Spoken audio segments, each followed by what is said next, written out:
Hello दोस्तों। उम्मीद करते हैं आप सभी कुशल होंगे। तो आज हम शुरू करेंगे बुक का तीसरा chapter, to know yourself, watch yourself. अगर आपने दो चैप्टर नहीं सुने हैं तो प्लेलिस्ट में जाइए और सुन लीजिए। तो चलिए शुरू करते हैं चैप्टर का हिंदी एक्सप्लेनेशन। यदि आप वास्तव में यह जानना चाहते हैं कि आप कौन हैं, तो दार्शनिक प्रश्न पूछकर शुरुआत न करें। तथ्यों से शुरुआत करें, अवलोकन से शुरुआत करें, दुनिया का नहीं बल्कि स्वयं का। देखें कि आपका समय कहाँ जाता है। देखें कि आपके विचारों में बार बार क्या आता है। देखें कि किस तरह का काम आपको पैसे कमा कर देता है। देखें कि वह पैसा कहाँ खर्च होता है। देखें कि आपका दिल गुप्त रूप से किस चीज़ के लिए तरसता है। देखें कि आप किन चीज़ों से बचते हैं। देखें कि आप क्या खोने से डरते हैं। और आप यह जानना शुरू कर देंगे कि आप कौन हैं, सिद्धांत में नहीं बल्कि सत्य में। हम सभी अपनी एक सम्मानजनक छवि बनाए रखते हैं। मैं आध्यात्मिक हूँ, या मैं न्याय की परवाह करता हूँ, या मैं आगे बढ़ना चाहता हूँ। लेकिन ध्यान से देखें, इनमें से अधिकांश केवल दिखावटी दावे हैं। ईमानदार स्वीकारोक्ति नहीं।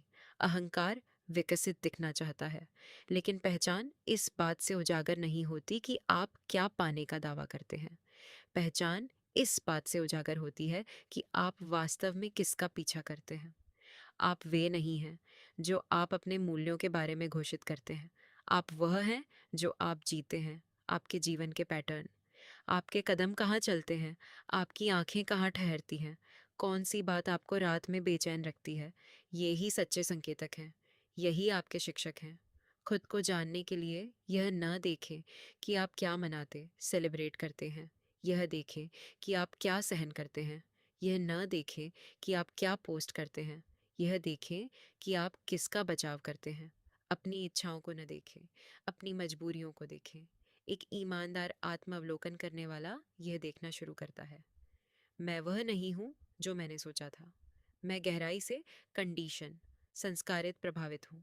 मेरे डर, लालसाएं और लगाव मेरे स्वीकार करने से कहीं अधिक गहरे हैं। ये देखना दर्दनाक है, लेकिन ये स्वतंत्रता की शुरुआत भी है। खुद को जानने का मतलब बेहतर छवि बनाना नहीं है। इसका मतलब है झूठी छवि को ढाते हुए देखना। इसलिए खुद को बदलने की जल्दी ना करें। पहले शांत रहें और देखें। सत्य को उभरने दें, कच्चा और बिना किसी फिल्टर के। खुद को जानने का मतलब एक नया स्व सेल्फ बनाना नहीं है। इसका मतलब ये जागरूक होना है कि आप में से कितना हिस्सा उधार लिया हुआ, स्वचालित और झूठा है। खुद को जानने के लिए खुद को देखें, ईमानदारी से, बार बार, निरंतर। केवल यही एक सच्चे आध्यात्मिक जीवन की शुरुआत है।